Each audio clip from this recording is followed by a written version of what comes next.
झारखंड विधानसभा के बजट सत्र में लगातार जो है विपक्ष जो है सरकार को घेरने का प्रयास कर रहा, और आज का जो मुद्दा था वह किसान की धान खरीद को लेकर जो है सो विपक्ष ने सदन के बाहर धरना देने का काम किया और तख्तियों पर लिखा था कि जो धान खरीद नहीं होने के कारण माथा जो है किसान पीट रहे हैं और उससे जो है सो कई तरह के जो किसानों को नुकसान हो रहा है उसको लेकर विपक्ष ने घेरने का काम किया। विपक्ष के नेताओं ने क्या कुछ सरकार पर आरोप लगाए, आइए आपको सुनाते हैं। हम सब लोग लगातार क्योंकि सरकार है किसान विरोध, सरकार है गरीब विरोध, और इसलिए सरकार ये खरीदारी नहीं करती है, सबको पता है। अच्छा, ये जानबूझकर क्या आप सरकार के पास में जगह नहीं है रखने का? नहीं, वो जानबूझ करके, क्योंकि सरकार को पता है झारखंड में कितना किसान है, उसका उनके पास रजिस्ट्रेशन किया हुआ है, तो आप उस हिसाब से जगह जगह पर आप गोडाउनों को बनाते हैं, तैयार करते हैं। 6 वर्षों से झारखंड में सरकार हेमंत सोरेन के नेतृत्व में है, और आप मार्च तक कह रहे हैं कि 31 मार्च तक हम खरीदारी करेंगे, यानी आप किसानों से नहीं करेंगे, बिचौलियों से आप खरीदारी करेंगे। किसान तो दिसंबर में धान को काट लेते हैं और जनवरी आते आते वो बेच देते हैं। इतना दिन तक किसान कहाँ धान रखेंगे? और झारखंड में तो छोटे किसान है, लघु किसान है, इसीलिए मैं कहूँगा कि ये जो बिचौलियों के लिए ये मार्च तक धान की खरीदारी करते हैं ताकि बिचौलियों को लाभ मिल सके और इनको काट मनी मिल सके। इसके पीछे का सीधा सीधा फंडा है और कुछ नहीं है इसके पीछे। इसलिए आपने देखा होगा कई एक विधायकों ने हमारे उठाया भी, भाई चतरा वगैरह में जैसे बताया कि भाई जिसके पास ज़मीन नहीं है वो भी धान बेच रहे हैं, यानी क्या है?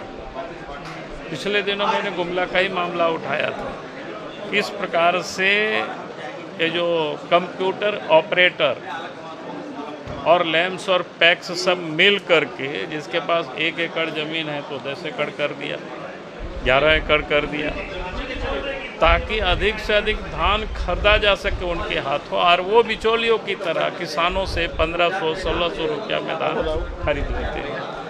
इसलिए सरकार ये बिचौलियों को लाभ देने के लिए और उनसे काट मनी लेने के लिए ये सारे किसानों की दर्द को नहीं समझ रही है जानबूझ करके, क्योंकि इनको कट मनी की लत पड़ी हुई है।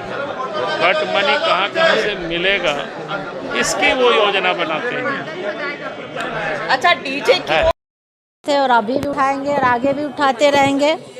सरकार की जो मंशा है वो मंशा हम लोग पूरा नहीं होने देंगे, और जनता की आवाज़ बनकर हम लोग आए हैं। हर पहल पे, हर मोड़ पे लोग लड़ेंगे। सरकार जो चाह रही है कि हम लोग झांसा में देकर और इसी तरह गोल मटोल बातें कर कर और हम लोग दाएं बाएं करके निकल जाए, तो वो हम लोग होने देंगे। हम लोग आज 20 दिन निकल गया, लेकिन हम लोग कहीं ना कहीं सभी माननीय असंतुष्ट हैं। आप देखिए, कल स्वास्थ्य पे था, स्वास्थ्य पे क्या आप लोग को, आप ही लोग के माध्यम से हमको पता चलता है। आप देखिए कि माननीय मंत्री जी बताया जा रहा है, कल खाद वितरण पे भी था। स्वास्थ्य में आप देखिए कि किस सरकारी अस्पतालों में अच्छा व्यवस्था है। आप बताइए कि रिम्स के वही हालत है। हमारे देखिए धनबाद में जो सरकारी अस्पताल है उसमें हम ज़्यादा उसका समझ सके कि उसमें हम खुद 1 महीना लगातार 2 महीना विधायक जी का इलाज कराए। यहाँ इसमें लगातार 6 महीना रहे। हम खुद लोगों को मदद किए हैं, ढंग से ना बेड पे दवा है ना पानी है। लोग बाहर से दवा लाते हैं, बाहर से हर चीज़ इलाज कराते हैं, बेड का सही तरीके से नहीं है, और एम्बुलेंस की दम खराब व्यवस्था। कल तो उनका स्थानीय जो घर है वहाँ का खराब स्थिति है। जो स्थानीय जो निवास हैं उनका कल न्यूज के माध्यम से पता चला कि वो अस्पताल का वहाँ जहाँ उनका घर के बगल में अस्पताल है वहाँ का जब खराब स्थिति है तो बाहर का क्या खराब है। अच्छा देखिए, राशन का बताया जा रहा है।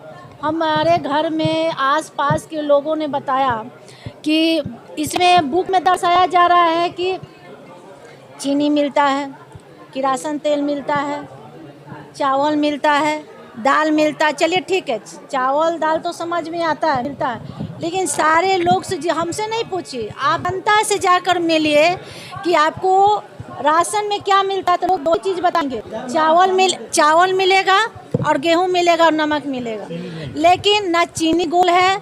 उसके बाद से किरासन तेल तो बरसों से बंद है और बुक में दर्शाया जा रहा है। धोती मिलता है तो 3 मीटर का, साड़ी मिलता है तो 3 मीटर का।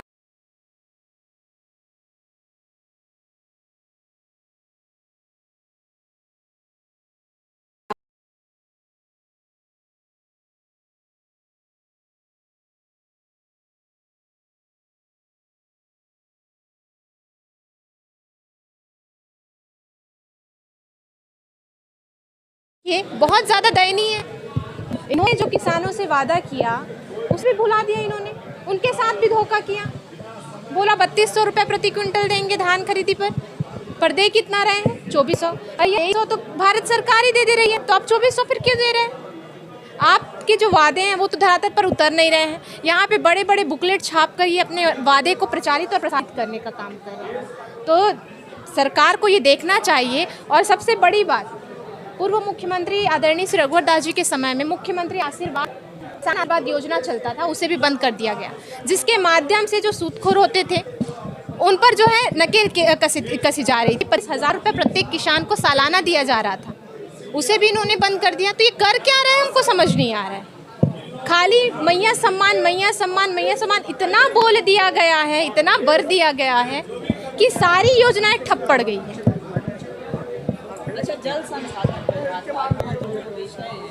और इस पर क्या कहेंगे, कितनी उम्मीद है सरकार से? देखिए, सरकार से पूरी जनता को उम्मीद है। जब से ये सेकंड टर्म मिला है तब से पूरी जनता जो है इनका जो है राह देख रही है, कब ऐसा कुछ योजना आए जो गरीब जनता के लिए हो। सिर्फ प्रचार तंत्र को मजबूत करने का ना, गरीब जनता के काम आए ऐसा योजना इन्हें लाना चाहिए। जो योजना है वो ही ढंग से पहुंच नहीं पा रहे हैं जनता के समक्ष। पानी नहीं आ रहा है, पानी पीने को लोग तरस रहे हैं। जाइए आप जाकर देखिए गांव-गांव में लोग कैसे नदी के इसमें जो गड्ढे में पानी भरे रहते हैं उसे छान कर पी रहे हैं। ये स्थिति है आज। गर्मी आने वाला है, पानी नहीं, बिजली बार-बार कटौती हो रहा है, ये सब चीज़ क्या है? तो जनता नहीं बोलेगी, विपक्ष के विधायक नहीं बोलेंगे तो क्या करें हम? सरकार तो सुनना चाहती नहीं है। जैसे ही इन्हें जो आईना दिखाया जाता है ये, और हमेशा आप समझ लीजिएगा जब भी ये चिल्ला के सदन के अंदर बोलते हैं ना, मतलब ये झूठ बोल रहे हैं।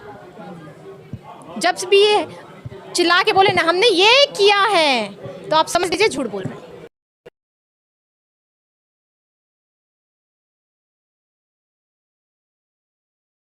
नकली तो वो है, दूसरे जो आरोप लगा रहे हैं, उंगली उठाते हैं, किसी पर उंगली उठाइएगा एक हो तो 3 तरफ अपनी तरफ आता है। तो ये समझ लीजिए सारा क्या है। नकली तो खुद वो, मान लीजिए गेहूं धान नवंबर दिसंबर में कटाई हो जाता है तो आपको बेच देना चाहिए, जरूर बेच देना चाहिए। आप मार्च में धान बेचिएगा तो मार्च में धान बेचिएगा तो किसान लोग जो मेहनत जो किया है उसको कब मिलेगा? अब फसल, अभी गेहूं का दिन आ गया, गेहूं का कटाई होगा, आलू का होगा तो अब मुआवजा देना होगा ना आप लोग को। आप जो ऋण माफी के लिए बोले तो ऋण का स्पष्ट कीजिए ना। हमारी सरकार जो है सारे आपको फैसिलिटी दे रहे हैं, तो आपको राज्य सरकार को देने में क्या दिक्कत है? बहाना क्यों ना रहे हैं? गोल मटोल बात क्यों बोल रहे हैं? गोल मटोल नहीं बोलना चाहिए। अभी बरसात आ गया, धान लोगों का जो बंद हो जाएगा, सालों भर लोग मेहनत रहा है, किसान लोग खेत में बरसात टाइम में पूरा परिवार मेहनत करता है, उचित नहीं मिलेगा तो लोग क्यों मेहनत करेगा? अब किसान भाई ने बताइए, आप लोग मीडिया भाई लोग बताइए, आप लोग ये तो गलत है।